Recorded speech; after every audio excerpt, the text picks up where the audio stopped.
I am Mark Heller, standing next to Kyle Odegard. The large school boys basketball tournaments are getting underway this week, and some of the smaller schools, the 4A, 3A, and 2A, are in the midst of their semifinals. Actually, we're going to attempt to break it all down for you in quick fashion. Kyle, let's start. Actually, we're going to do 5A1 and 5A2 in this round.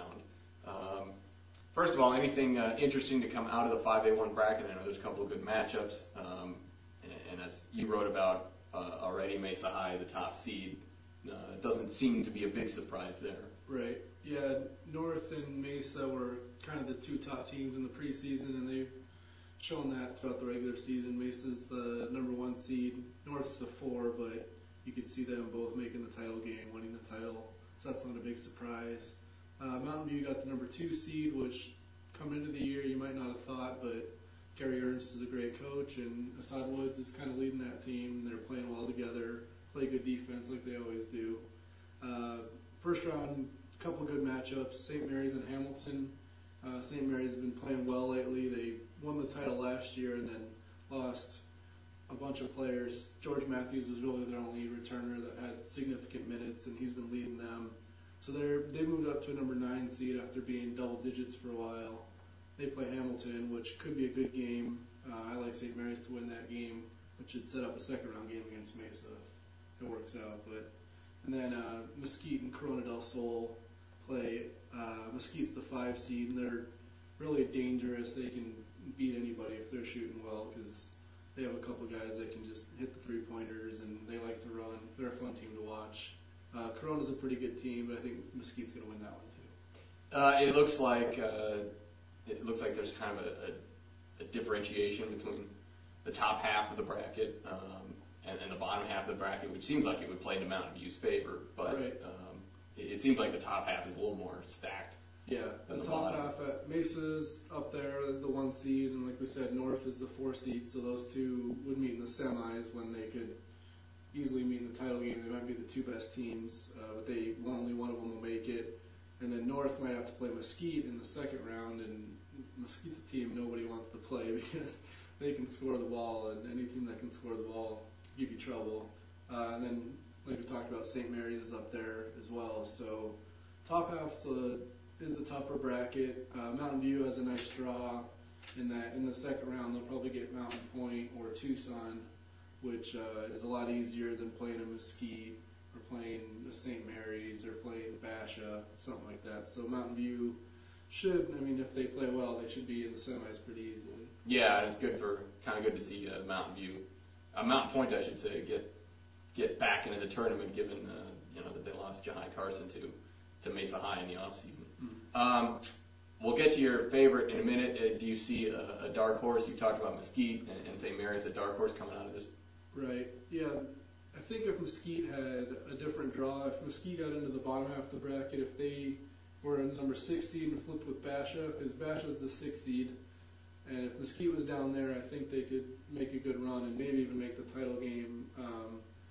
They probably have the toughest draw in the tournament now, so it might be a little tougher, but I think Mesquite's a team to look at, and they could easily knock off North if they're playing well.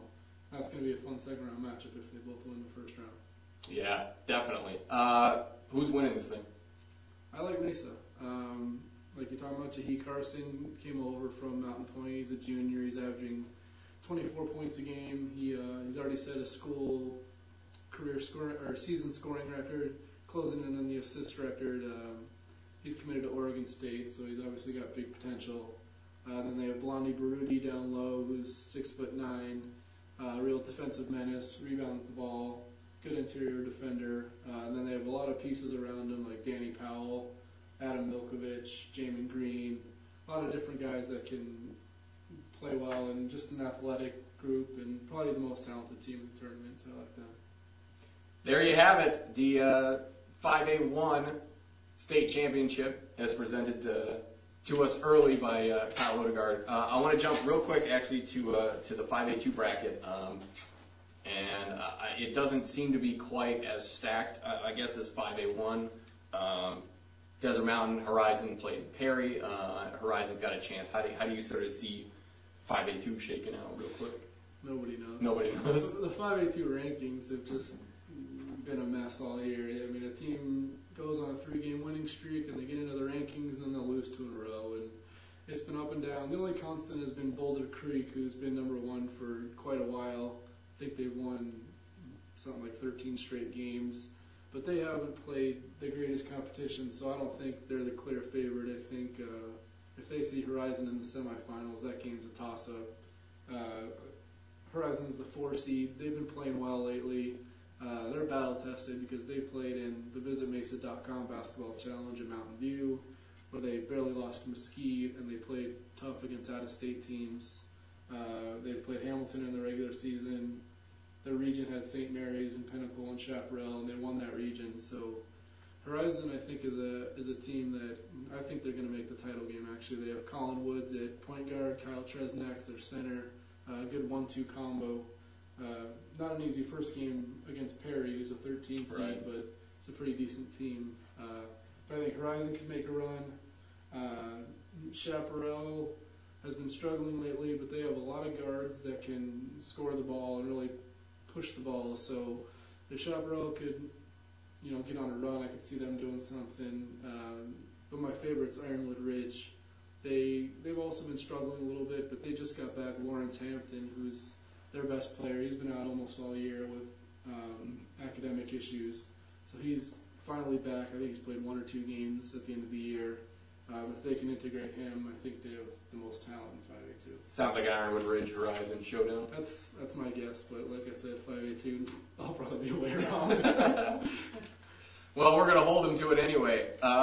This has been the 5A state basketball preview for the boys' side, along with Wishy-Washy Kyle Odegard. I am Mark Heller. Join us VX Live this weekend as well at varsity.evtrib.com.